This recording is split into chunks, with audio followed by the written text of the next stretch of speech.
Okay, good afternoon, everybody. Thank you so much for joining us today. We're excited to present to you about the Benjamin A. Gilman Scholarship for studying or interning abroad as part of this year's Global Learning Showcase. I'll start by introducing myself and my fellow presenters, and then we'll jump into our content. My name is Nicole Eulinger. I work at the UC Davis Global Learning Hub as an Enrollment and Operations Officer, and I am also a study abroad advisor for the Gilman Scholarship. We're also joined by Scott Palmer from the UC Davis Prestigious Scholarships Office, who is also a financial aid advisor for the Gilman Scholarship. And lastly, we have Christal Juarez, who is a current Gilman ambassador. A few just quick Zoom items that we'd like to share with you. We will be using the Q&A function of this webinar. So at any time, if you have any questions, feel free to drop them into the Q&A. We will address all of the questions at the end of the presentation by answering them live. I'd also like to mention that this webinar is being recorded and will be shared with other students who weren't able to attend or might want to revisit the information as well. I'd also like to start by mentioning that this session is relevant information for all UC students. So if you have any specific questions about maybe who your Gilman advisors or contacts are at your campus, I recommend reaching out to your campus's study abroad office. And also you can reach out to them to find more about specific study abroad options that might be available for you. For UC Davis students, you can of course reach out to our office. And for other UC students who want to know more about UC Davis's study abroad options, there is drop-in hours this Friday, October 30th from 12 to 2, where you can learn more about our program. With that, let's get started learning about the Gilman Scholarship. The Gilman Scholarship is a part of the U.S. Department of State, and they receive funding from the U.S. government. It's been administered by the Institute of International Education, or IIE, since the program started in 2001. The Gilman Scholarship is the largest U.S. undergraduate scholarship program that supports U.S. students of high financial need to participate in study abroad programs and international internships. Students can apply for the scholarship for a fall, spring, summer, winter, academic term program. Any of those terms will apply. Recipients can receive up to $5,000 towards program costs and related expenses. The award amounts will vary depending on individual student need as well as the selection process.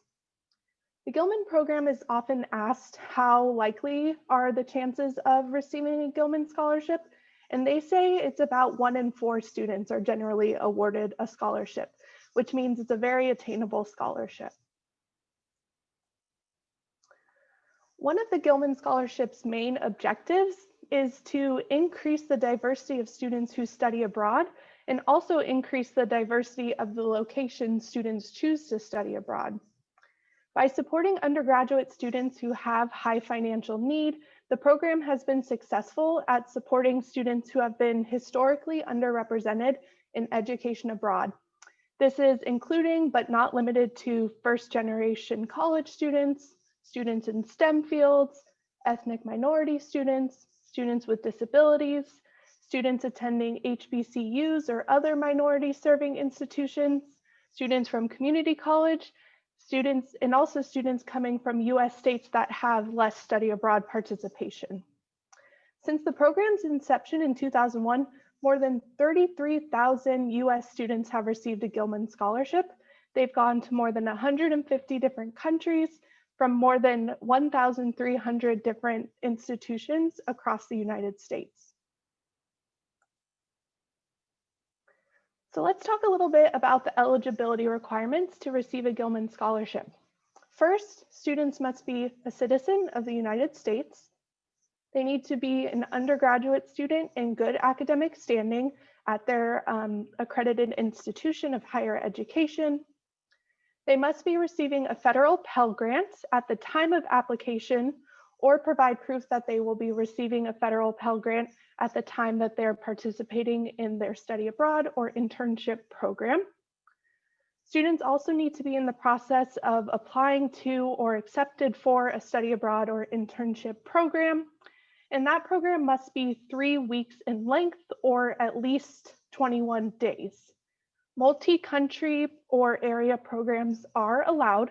The overall program just needs to be 21 days or longer. The next eligibility requirement is that the student must be going on a credit-bearing study abroad or internship program. And lastly, the program's location needs to be in a U.S. State Department travel advisory level of 1 or 2.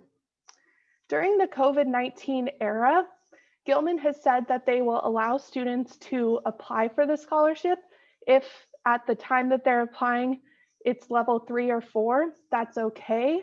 As long as that's only at the time of application, the country level will need to change to a level 1 or level 2 by the time that the student is going on a program, or they will be required to change to a different program location. Also, Gilman scholarships can only be received once. So if a student was previously declined the scholarship, they're welcome to reapply as long as they still meet all of the eligibility requirements listed above, but you can only receive the scholarship once. This year, virtual programs are eligible for a Gilman scholarship. This is really exciting news. And so that means that students can use the Gilman Scholarship funds to pay for a credit-bearing virtual study abroad or international internship program, as long as it takes place between now and December 31st of 2021. Students in virtual programs must meet all of those eligibility requirements we just talked about on the previous slide, but the program also must meet these types of requirements. These are the options that are considered eligible as virtual programs. So online courses at an institution based outside of the United States would be eligible. A program that is via direct enrollment, an exchange program, or a program provider would be eligible.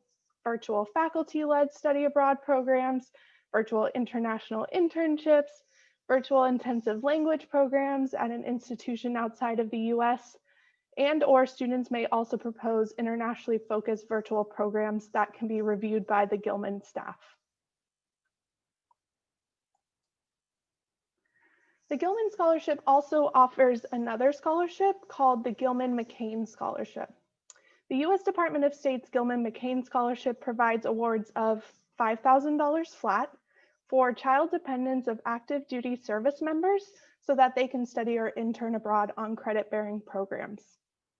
The Gilman-McCain Scholarship is under the same framework as the Benjamin A. Gilman International Internship, but the Gilman Scholarship is specific for children of military families, but it is open to students who attend U.S. institutions. And the major difference here is that students can be receiving any type of Title IV financial aid. It does not specifically need to be a Pell Grant. Besides being a child dependent of an active duty service member and having any type of Title IV federal financial aid, all the other eligibility requirements are the same as the Gilman Scholarship. There may be some confusion about the similarities and differences, so I'll use this comparison chart to make them a little more distinct. There are no differences in the selection criteria, the essays, the deadlines, the advisor certifications, and the benefits. Those are all the same. The main differences, however, are that the eligibility requirements, which we just outlined, and that the application site is on a different web page. In addition, students will need to upload child-dependent documentation to their application. The Gilman-McCain applications are also reviewed by separate selection panels. Another difference is that the award is a flat $5,000 instead of being up to $5,000. And there are only 100 of the Gilman-McCain Awards available for the entire academic year. Let's look a little bit at the selection criteria that Gilman will use when reviewing applications. First, they consider the impact of the program and destination on a student's academic and career trajectory. What that means is that Gilman says a successful applicant will demonstrate a coherent link between their program and the abroad activities with their future academic and/or career plans, as well as any personal development goals. So, students should detail the different aspects of their program and articulate how their participation in that specific program and the receipt of the Gilman Scholarship would support their future goals. Second, Gilman considers the community impact abroad and upon a student's return home. One of the missions of the Department of State's Bureau of Education and Cultural Affairs is to increase mutual understanding between the people of the United States and the people of other countries by means of educational and cultural exchange. The Gilman program sees themselves as playing an essential role in achieving that mission because study abroad is a form of diplomacy. Gilman scholars represent the United States as citizen diplomats when they're in their host communities, and they reflect a diversity of values, beliefs, and opinions that is fundamental to providing a balanced representation of the United States abroad. Gilman scholars are expected to contribute to the goal of building mutual understanding by sharing what it means to be an American, learning about the host culture, and building meaningful relationships. And Scott will talk a little bit more about this as it relates to one of the essays. Also, upon a student's return to the United States, Gilman scholars have the opportunity to inspire the next wave of students to study or intern abroad through the required follow-on service project. The goal of that project is to increase awareness of study abroad and the Gilman Scholarship for peers at their home institutions and communities. A successful project proposal will be feasible, but also utilize one's experience abroad and connect to diverse groups of students. Another consideration that Gilman looks at is academic preparedness. A competitive applicant must demonstrate the academic preparedness needed to gain a benefit of the study abroad or international internship program. However, there is no specific minimum GPA requirement to receive this scholarship, so that makes it a little more attainable for students. Gilman will also consider the diversity of a student's background and experiences. There's also an additional review criteria for students who are applying for the Critical Need Language Award, which we will focus on a little bit later. All right, so how do you apply for this scholarship? The entire application is online and contains 2 steps. You can find the application on the Gilman Scholarship's website. The first step is completed by you, a student, and asks for students to enter information about their country, study abroad program, enter their essays, and include an undergraduate transcript. The Gilman requirement does require transcripts for applicants from any institution that they've attended, but it can be unofficial or official, it doesn't matter. Scott will talk about both of the essays that all 3 of the essays that are required a little bit later on in the presentation. The application also has a second step, which are the advisor certifications. The advisor certifications are the point where a study abroad advisor and a financial aid advisor will review information or enter information about your program, the program cost, and your financial aid. The second step is completed by the advisor after you have already submitted your online application. Here's a little bit of information about the deadlines and timelines for the Gilman Scholarship. The Gilman Scholarship has 2 cycles every year. One is the March deadline and one is the October deadline. The October 2020 deadline recently happened earlier this month, so the next cycle that students can apply to will be the March 2021 deadline. Within each cycle, there are two separate deadlines. One is the applicant deadline, which is the deadline for students to submit their application. And the second is the advisor deadline, which is the deadline for advisors to certify information about your study abroad program and your financial aid.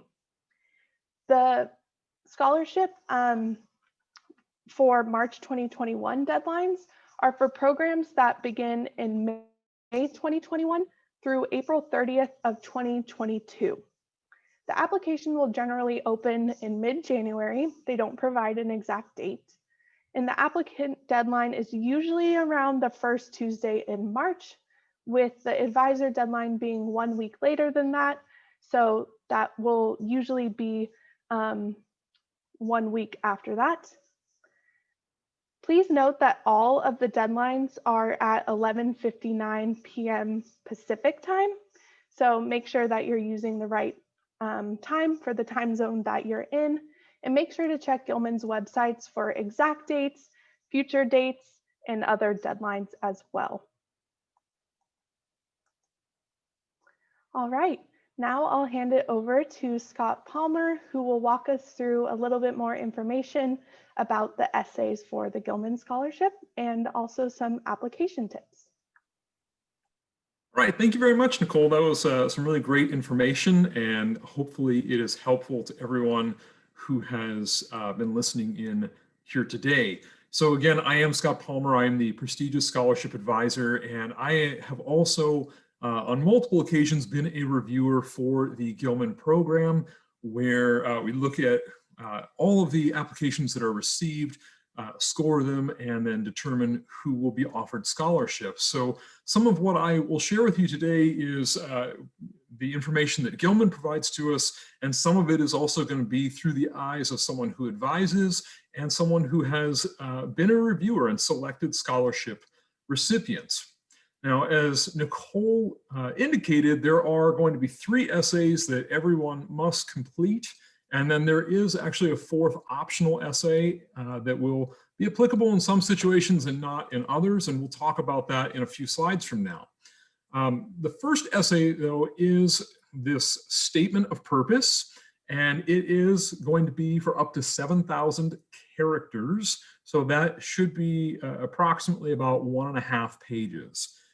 So recognize that you don't need to use all 7,000 characters. But you do want to use enough that you are answering the prompts and the questions that are being proposed to you here for this specific essay. So I would advise somewhere around 4,500 or 5,000 characters as your minimum, because you'll probably need at least that much in order to flesh things out very well, and also not give the impression that you threw your application together at the last moment. Now, part of what you want to consider here with this first essay, this statement of purpose, is you're going to have people reviewing your application who are all going to be from outside of the state of California. They are not going to know who you are. They're not going to know what your goals are, and they're not going to know anything about the program itself that you are applying to. So this becomes your opportunity to tell a review panel about yourself. What are the influences and major events that have happened in your life that have brought you up to this particular point in time? What is it that you are aiming and aspiring to achieve in the future, both academically, career-wise? Maybe it's a particular issue that you hope to address through your career, but you haven't yet landed on what that specific career choice is going to be. What challenges have you faced in coming to the point where you are at today, or even to get on the trajectory towards meeting your academic and career goals in the future? They're going to want to see all of this information contained. And if I can use a metaphor real quick, I would say that if we were building a bridge, you are giving them the information about who you are and where you are currently at this point in time. You're then looking across a chasm, if you will, and saying, on the other side is where I'm trying to get to. That's your academic and your career objectives. Now what they want to see is you talk about your study abroad program and how that is a bridge that will connect you from where you currently are to where you are hoping to go in the future. So at this point, it will be up to you to provide substantive information about the program that you have selected, because again, they are not going to know anything about this program. So you might want to include information such as how many credits you're taking, what specific cultural opportunities you intend to take advantage of while you are there. You might talk about if there's going to be language lessons that are a part of your time, if you're living in a dorm or if it's with a homestay, or any number of particular items that are going to be very specific about you and very specific about your program. Again, to give this review committee that does not know you or the program a strong sense of why this program will be a strong and appropriate fit to get you from where you currently are to where you are hoping to go in the future. Now, one of the challenges that often happens for reviewers is that they have a lot of applications that they will read in a very short period of time. So what can happen is a lot of candidates may have very similar reasons for wanting to study abroad in a particular location. They may have very similar goals, and it can cause a lot of candidates to start to blend together over time. And so one recommendation that I have is to be very clear and specific about who you are and what your program is doing, why it is that you need to be on this specific program. The more specificity you can provide, the easier it will be to have a reviewer differentiate you from other candidates with very similar interests. This is going to be especially true for those who are applying to much more popular countries where Gilman receives a lot of applications, especially in Western Europe, and specifically the United Kingdom and Spain are definitely going to receive a lot of applications. So if we take Spain as an example, one of your reasons for going to Spain may be that you want to strengthen and improve your Spanish speaking skills. And should that happen, you may articulate that in your essay. The problem that this creates is that that's not a particularly different reason than most anyone else. And so you will probably blend in with all of the other candidates. So what I would recommend is that while that would be a byproduct of what you are doing there, is that you would want to really consider why it's actually important for you to learn Spanish or to perfect it or strengthen it, and how your time in country is going to help you achieve that particular goal. So if you can articulate a career objective where Spanish is going to be necessary and let the reviewer know, this is what I'm aiming to do, and this is why Spanish is particularly necessary, then you can also talk about on the program, I will be taking courses that will enhance this, or I will be having conversation partners or something like this. A frequent thing that I have seen is people making mention that Spain is the perfect place for them to learn Spanish. And this always brings up the question in the mind of a reviewer of, well, why does that make it perfect? Why not all of Latin America?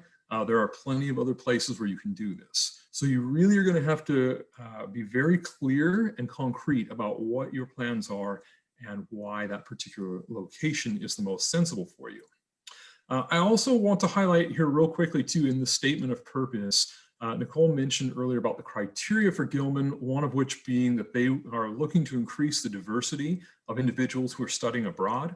This is probably a very appropriate place for you to go ahead and mention how you would bring diversity to the program and how that might really strengthen your application overall and your experience.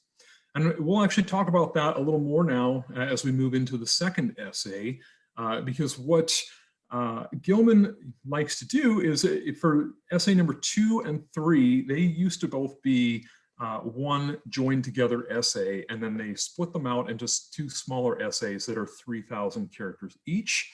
These are both what they will call community impact essays. This first one is about how you build mutual understanding. And so this is likely being informed by part of the application process and criteria from the Fulbright program, if you are familiar with that or if you've heard of it, because that's one of their tenets as well. What they're looking to have you articulate in this essay is how your time going abroad is going to allow you to provide a representation of what it means to be a US citizen to people who maybe have already formed certain ideas that may not fully encompass who we are as Americans. They're also going to look for you to be very clear about how you might go about fostering these relationships to have cultural engagement, so that this way you can learn from people there, whatever country you will be going towards, but also provide information about yourself. So for example, if you were on a program that was taking place at a particular university, perhaps there's a club that is there that you might choose to join that aligns with your background and your interests. And you might mention how this would allow you to foster some meaningful interactions with people using the club as a medium to learn then about people from that particular country, and at the same time provide a greater perspective of who you are as an American. This too is another great place to mention any way you would bring diversity to the program, because a lot of people abroad may have different perceptions already in place on what it means to be American. And that may be informed by things like the politics that they see, or Hollywood, or if you tell people you're from California. When I've been abroad, I have had people directly ask me whether or not I surf. It's just sometimes there are certain assumptions that are already in place. And you may find that a lot of people don't have a particularly strong knowledge about every facet of American life, or wherever it is you are from, or who comprises Americans. They may have a central image in mind. And so this may be a great place for you to talk about how you can broaden other people's understanding by representing the US as who you are. And so that's really what you're going to want to do here. Again, you have 3,000 characters. That's about 3/4 of a page. So it's fairly limited. You're going to need to be pretty direct and to the point with this one. Now, going along with this one is the third essay, which is also a community impact essay, and it's what they call a follow-on service project. Again, 3,000 characters, about 3/4 of a page. And with this essay, what Gilman is looking for you to do is create some type of project that after you have completed your study abroad program, you will utilize to inform other people about study abroad opportunities and about the Gilman Scholarship specifically. What they have found is that relatively few people study abroad from the US compared to a number of other countries. And this is something that Gilman would like to see increased. How many people are going abroad?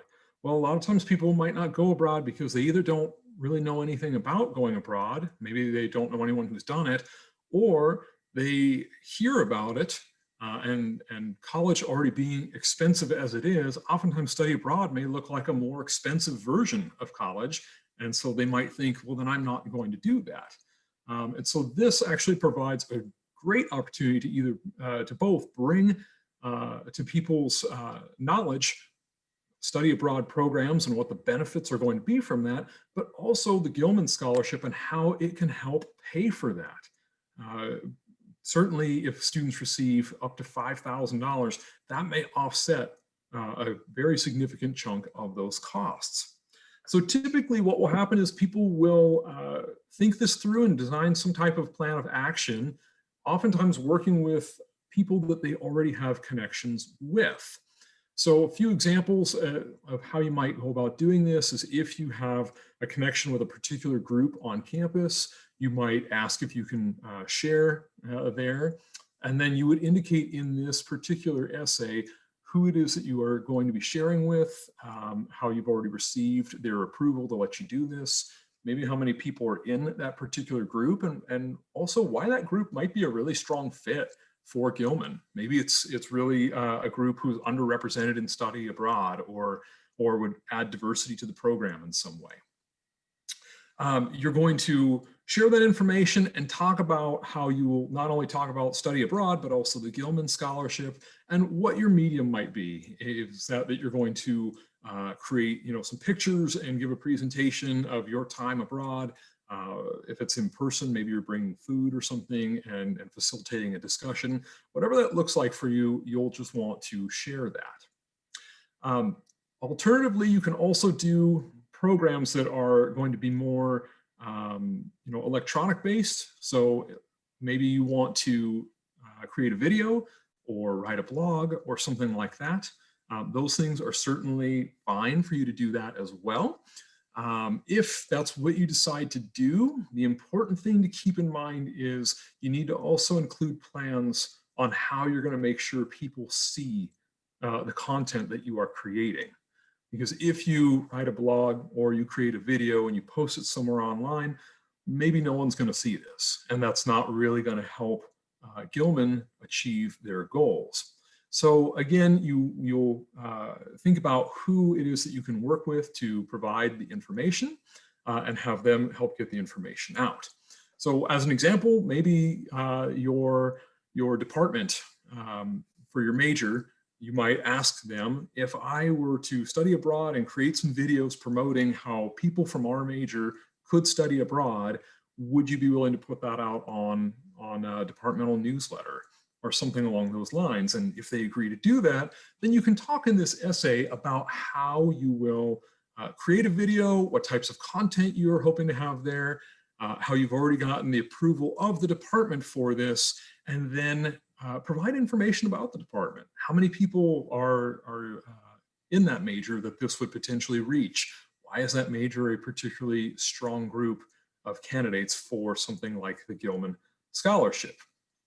Those are just a couple of examples. I'm sure that you can think of other things as well. And I would certainly encourage you to talk through your ideas with your advisors on your campus, as they may have some other thoughts for you as well.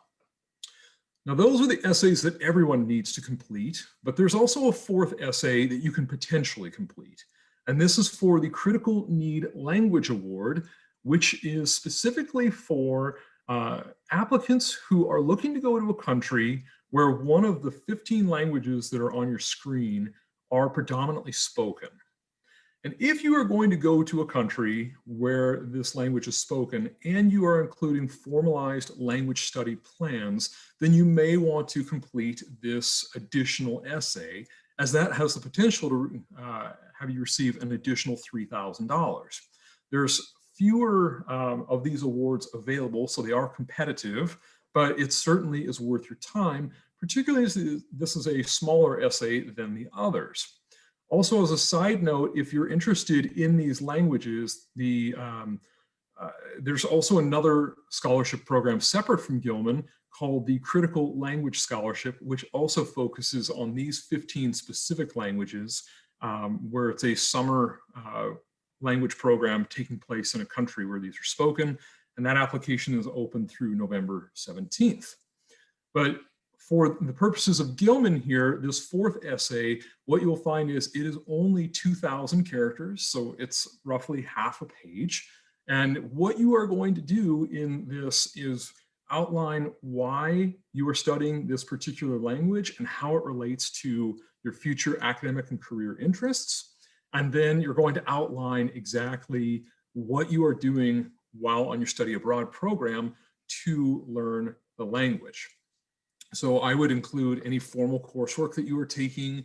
I would include anything where you might have a conversation partner or other outside the classroom type of activities. I would not recommend spending your time focusing on just sort of a general, by spending time in the country, I will naturally get better at this.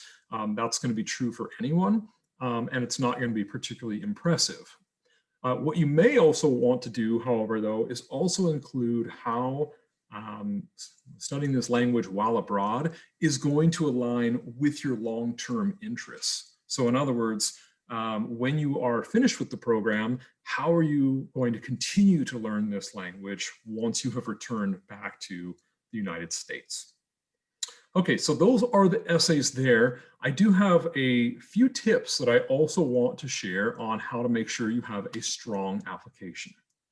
So the first is you really want to plan ahead on this process. And while we say start today, what we really mean by that is start at the earliest possible time.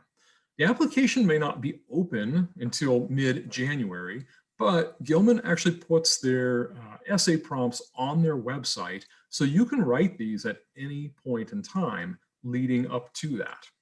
You don't have to wait for the application to open, so you might find that you have a little more availability in your schedule after your fall is done and while you're on break.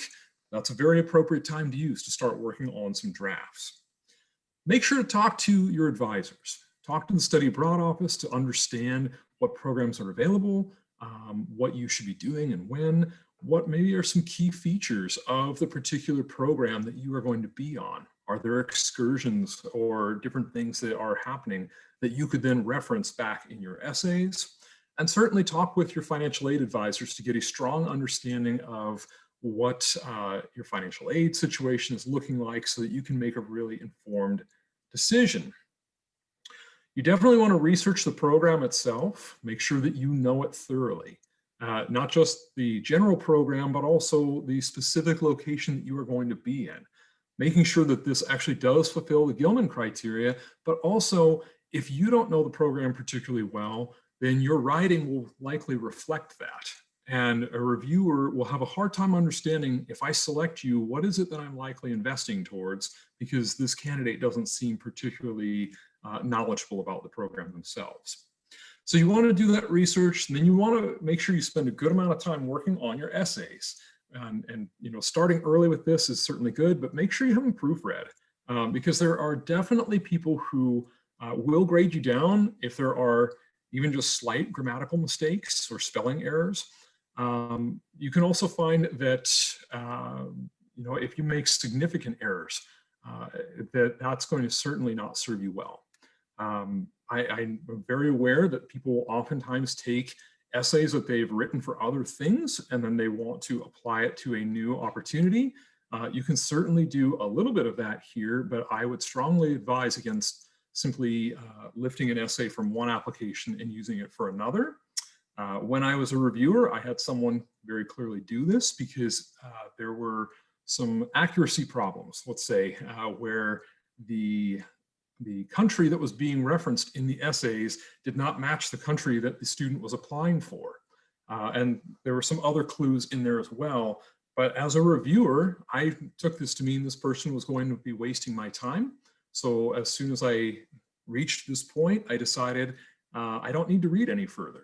And I went to the point where I scored the application. I gave it the lowest score that I could, and I moved on, because that person wasn't investing time in their essays and they weren't checking for accuracy. Finally, know where you need to go to get the information to any questions that you have. And this is also where starting early is going to help you, because sometimes as you start going through the process here, you will realize there's a question that you have, and you want to make sure you have an appropriate amount of time to find the right people who will be able to address those questions. So on your campus, at this point, that's likely going to be within your study abroad and financial aid offices, but depending on the question, it may be someone else. And certainly there may be some technical questions, and those you would need to address to the Gilman program specifically. And near the end of this presentation, we will provide their contact information so that you can take that down. Okay, so that's what I wanted to share here today. I'm going to go ahead and hand this over now to Christal. Hi everyone, my name is Christal Juarez. I am actually a recent UC Davis graduate. I graduated in June 2020, and in fall 2019, I studied abroad in Argentina and Chile, which is how I received the Gilman Scholarship, which helped fund a portion of my program. So here you can see in the images that I included, the bottom left image is in Argentina. That would be Iguazu Falls. And it was beautiful. I tried to show an image that would, as best as I could, capture the beauty of the Iguazu Falls. And it was really great because I also got to go on a boat ride into one of the falls. So I'll never forget that. It was a really great experience. And then the next two pictures that you could see, the middle one, I am eating or getting ready to eat dinner with some friends that I met on my program while we were in Chile. And the last picture on the top right corner, I am in Chile at a park that was actually just a 5-minute walk away from my homestay at the time. So I had a really great time, and my program that I participated in was through UCEAP, that would be the University of California Education Abroad program, and it was called the Human Rights and Cultural Memory in Buenos Aires and Santiago program. So I believe some of you may have even learned about UCEAP earlier today, and I definitely think it's worth checking out if you are considering studying abroad. So as a Gilman Alumni Ambassador, I think it's really important that I come out here and talk about why I chose to study abroad, but also why Gilman was a big part of that. And so when I was choosing to do my study abroad program, I had, like, I would say about 3 pivotal personal reasons as to why I chose to study abroad. And I think actually having dug so deep to find why I wanted to study abroad and why this program specifically is what helped make for a strong application when I was applying for Gilman. And so one of the main reasons that I wanted to study abroad in Latin America for human rights is that I am a Mexican American here in the United States, and I wanted to learn more about Latin American culture that wasn't centered around North America. And so I thought doing that in country of a Latin American place would be really great. And luckily, this program had to. So I was really interested in doing that. Another reason why is that I was very aware that just because having met people from back home in Mexico, I was really aware that the first generation experience here in the United States isn't something that everyone is very aware about in other countries. And so I wanted to make sure to represent the undocumented community while I was abroad. I wanted to make sure and represent the first generation community while I was abroad. And that was really important to me. Luckily, I stayed with homestay, which means it's when you're housed in an actual home abroad. And so I had homestay parents both in Argentina and Chile, and they were great at asking me questions. They were really interested in the first generation experience and the Mexican American experience here in the US. So that was really important to me. And I'm glad I fulfilled that while I was abroad. And then a third reason as to why I wanted to study abroad is that I wanted to do a minor. And it just so happened that through diligent work and meeting with a minor advisor for the Human Rights Department, I found out that I could take a couple more courses abroad and actually get credit for my minor. And so I completed my minor while I was abroad, which was great for me. And I want to go a little bit more into what my program actually was like when I was there in person. And I think this is where, as a Gilman Alumni Ambassador, it's really important to tell my story, because sometimes we're students get a little bit of help of like, oh, study abroad is great. And it is great, but it's also great to tell students what study abroad is like from every angle, so that you understand that it's definitely worth it to study abroad, but there's always unexpected situations that come out of it. And that's part of the learning process, right? And so as an alumni ambassador, I think it's really significant that I share every aspect of studying abroad so that students kind of at least a little bit more so prepare themselves into choosing the right program for them in the right place. And so when I was in Argentina and Chile, I studied, like I said, human rights. And for those countries that happened to be, we were learning about the dictatorships that happened in Latin America. And through that, it was really interesting because even though the dictatorships that happened in Latin America happened in the 20th century, I had never quite expected it to be so present in the day-to-day dialogue in 2019.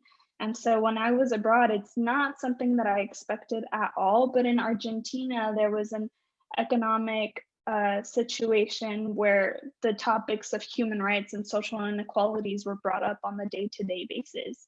And then in Chile, I actually, as soon as we arrived in Chile in October of 2019, there was a social movement that occurred due to the people of Chile talking about the human rights abuses that were occurring in country.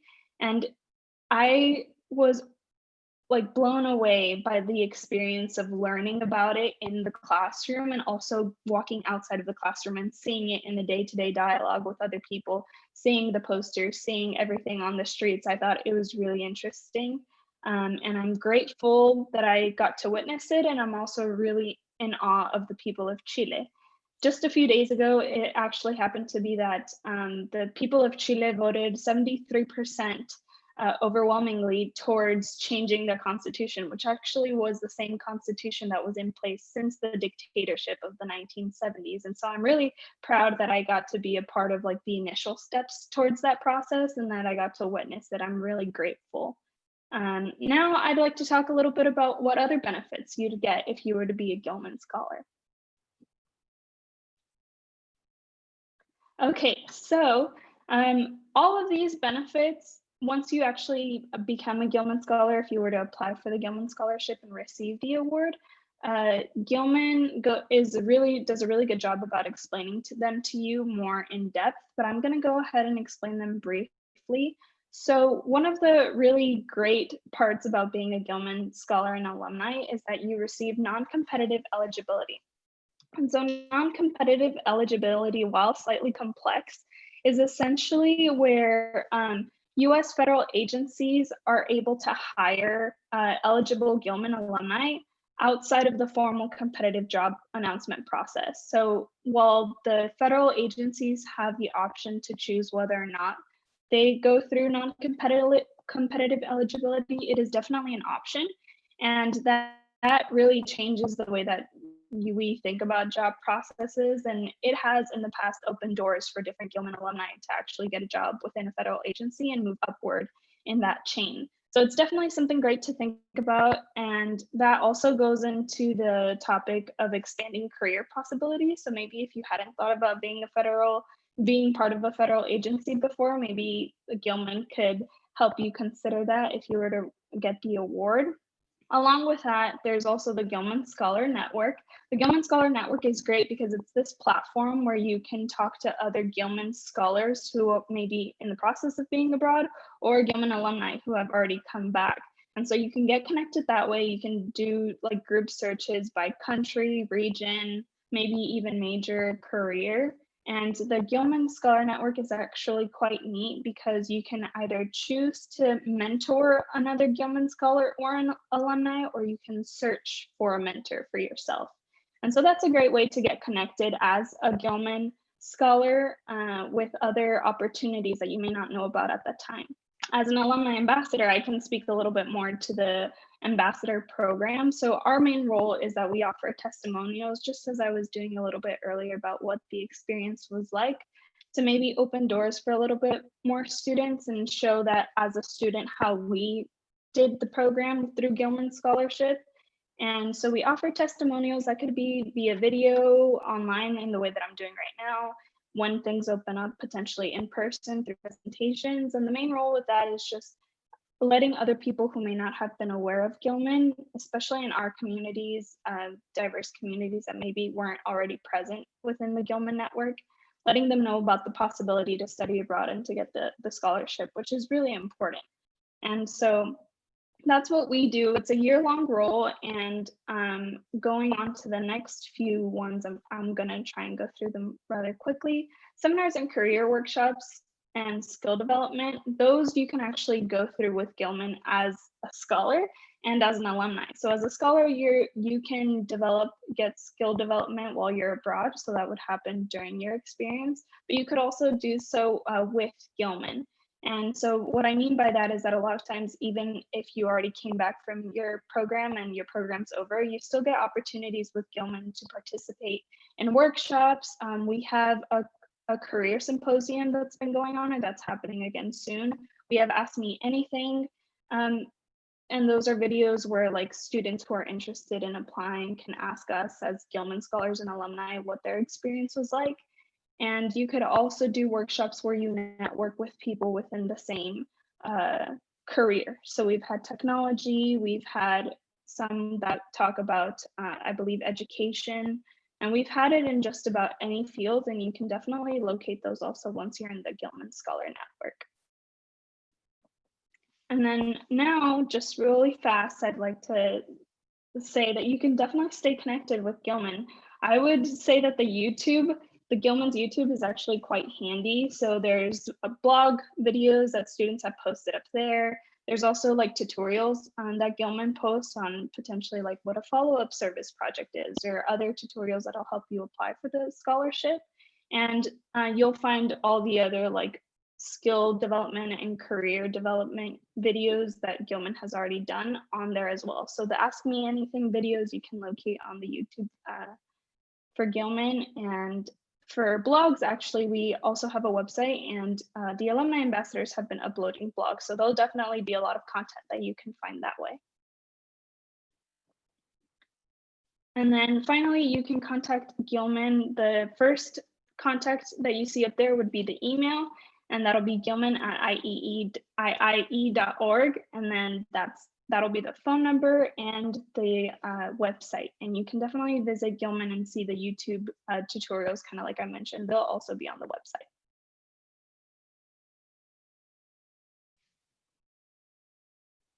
All right, so I think for everything, thank you for having me. And if you have any questions, that's my email. Feel free to contact me. I'd be happy to help students who are interested too.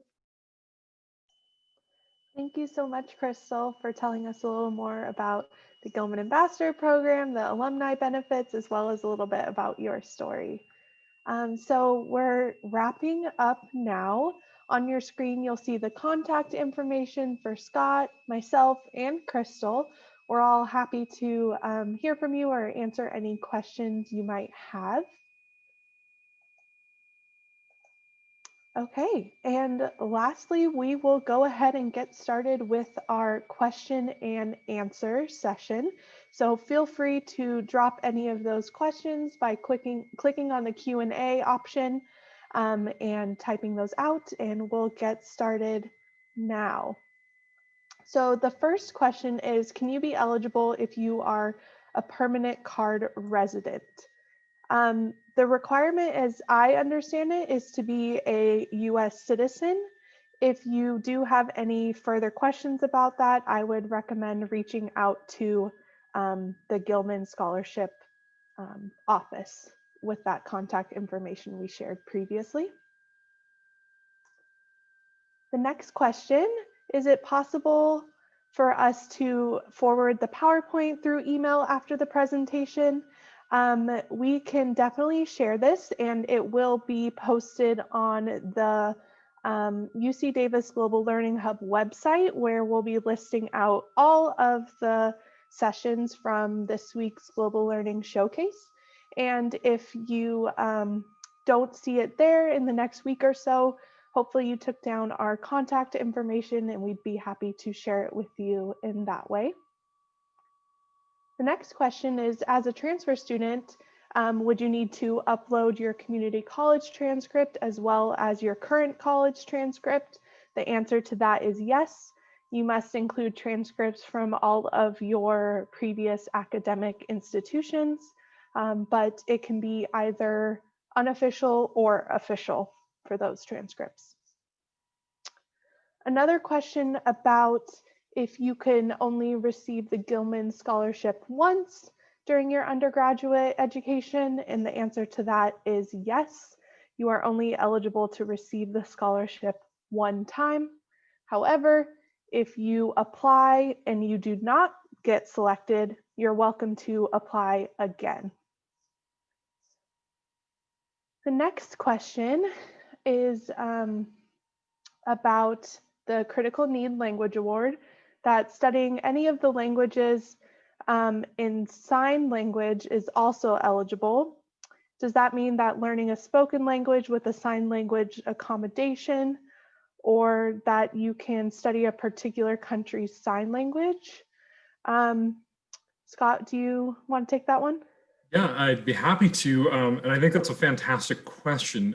Unfortunately, I don't know the answer to this because I believe this is a very recent thing that Gilman is now starting to make one of their particular criteria. So I haven't actually dealt with this situation before because I don't believe it was ever specified by Gilman. So what I would recommend doing is if you want to go ahead and take down the Gilman program information that was a couple of slides back, then reach out to the Gilman Scholarship and see what their specific guidance is going to be on this particular issue that is there. I'll go ahead and take the next question as well that asks, what happens if we apply to a program and then our specific program is canceled and we switch to a different one?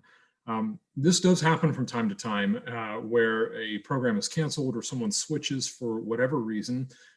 Should that happen, at least from the Gilman point of view, you'll just need to go ahead and coordinate that with Gilman. Typically, you'll wait to see if they have selected you for a scholarship. And then if they have, they do have a process whereby you can change from one program to another, but they'll let you know what exactly you need to do for that. But it's pretty likely they'll have you rework some of your essays a little bit so that they are more applicable to whatever program you are changing to. I have had people do this in the past, and that's what they have let me know they have needed to do, but I don't know if there's going to be any other additional criteria. All right, next question asks about the project proposal. Is this something that we come up with and make up on our own as an event that we could possibly do, or do we actually go through with the event after we come back from studying abroad? Yeah, so as I understand the question, you're wanting to know, is this just a theoretical idea versus something you actually do? And what I will tell you is that you actually need to do whatever you propose. Gilman will follow up with you, and at the conclusion of your program, you have 6 months to go ahead and submit, information about what you actually did for the follow-on project proposal. Let's see. Scott, there was one thing I did want to add quickly that I didn't quite address fully earlier on in the presentation, and that was about the travel advisory levels.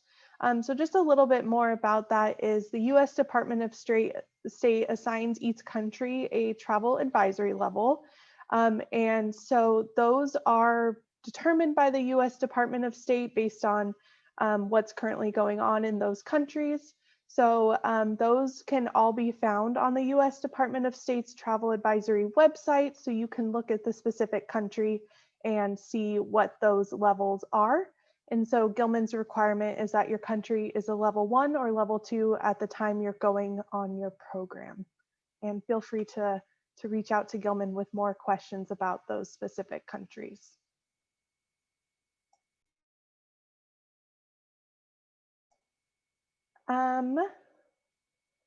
Okay, the next question here is about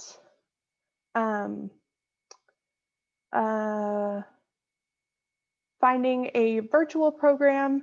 And I would just recommend that if anyone has questions about finding a program, such as including virtual programs, that they should reach out to their campus's study abroad office, where there will be advisors that can help point them in the right direction for any program services to meet Gilman's requirements. The next question is about an estimate of how much it costs to study abroad. That definitely depends on the program that you choose. So I would recommend, visiting your study abroad office's website, where they'll likely have cost information that you can see, and then also meeting with your financial aid office to see what those options are. And we're getting close to running out of time here. So if we don't get through all of the questions, I would just encourage you all to reach out to us. And we were really happy to have you all join today. And hopefully you learned something about the Gilman Scholarship for studying and interning abroad. I'd also like to thank my fellow presenters, Christal and Scott, for all of the great information they presented as well. And again, please reach out to us if we didn't happen to get to your question. We'd be happy to talk with you more. Have a great day. Well, I do think we have some more time where we can answer more of the questions here. So I'm happy to go through and answer some more of these. Okay. So we'll go through and get to the ones that we can. There's a question about if you have a higher chance of receiving more money if you are on a longer program. So comparing a year versus, say, a summer. And the question also asked what determines the amount of money that you would receive. So I would argue that you probably have a better chance of being selected for a scholarship if you are on a longer program, but that's not a guarantee. I know when I have reviewed, I definitely take note of who is going for the least amount of time possible versus who's going for the most amount of time. That being said, there are different reasons why someone maybe can only go for a short period of time. Maybe they have family commitments or obligations. They might be a non-traditional student, could be a STEM student who can't really afford that much time away from the lab. So it really all comes down to what's your reasoning.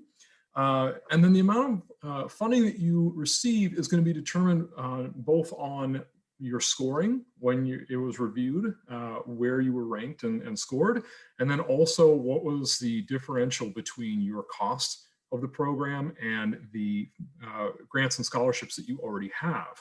So if you had a program, for instance, that was $15,000 and you had $7,000 of financial aid, there's a difference of $8,000 there, so you'd be eligible for the full $5,000.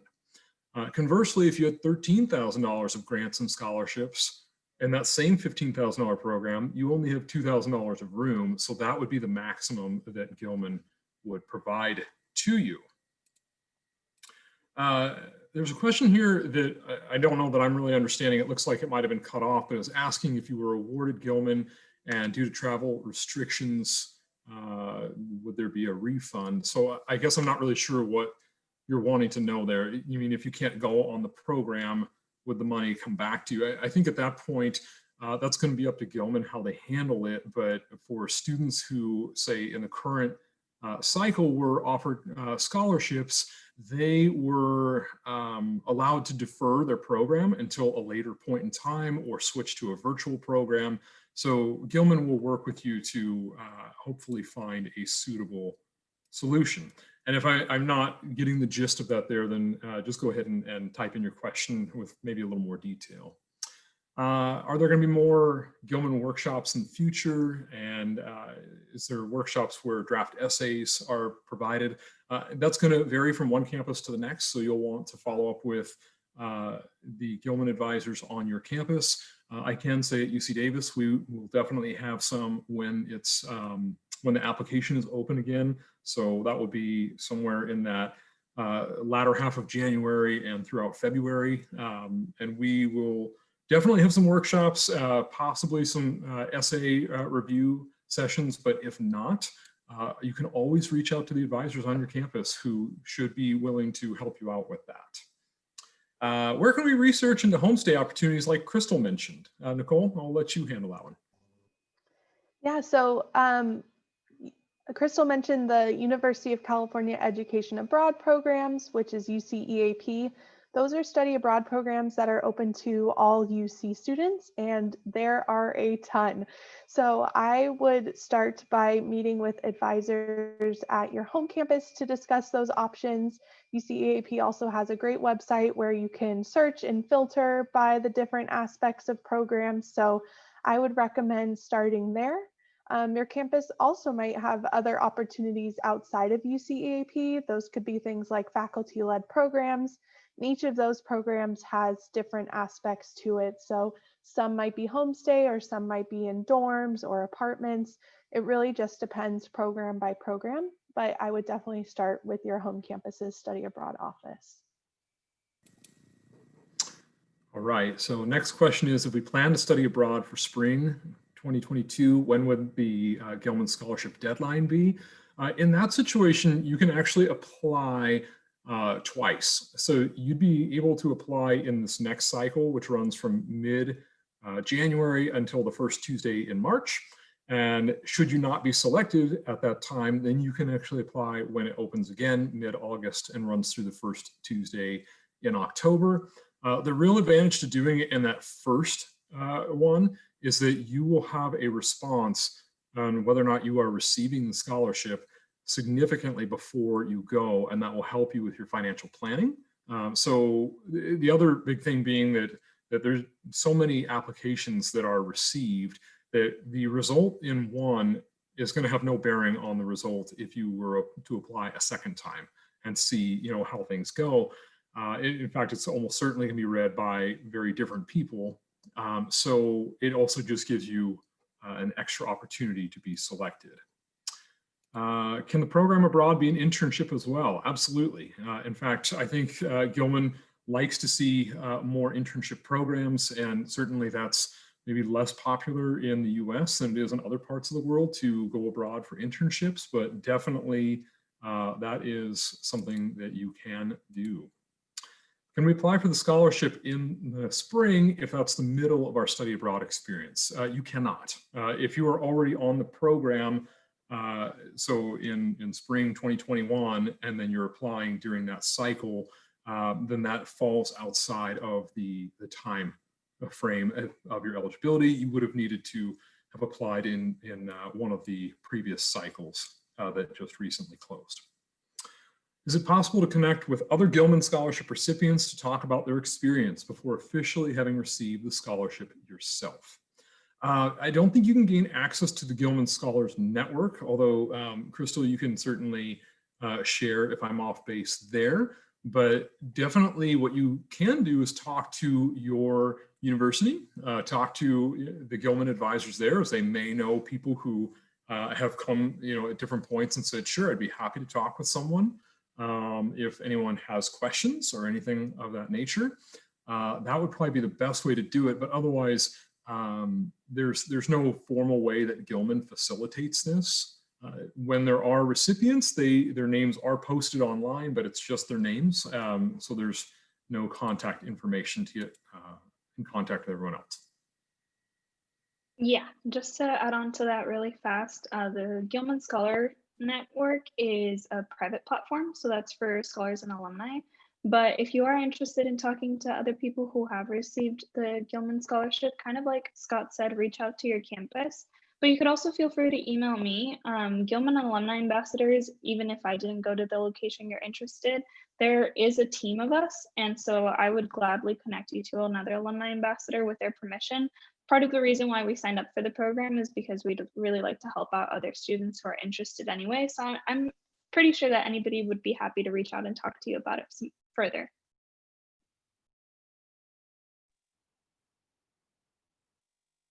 All right, now it looks like we've come to the end of all of the questions.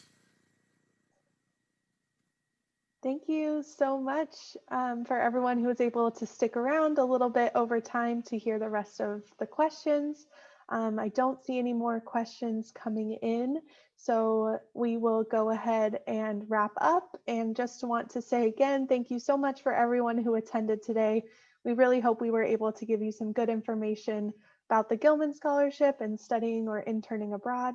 And please reach out to us if you have additional questions. And special thanks to Christal and Scott for their expertise and sharing today. Thanks again, everyone, and take care.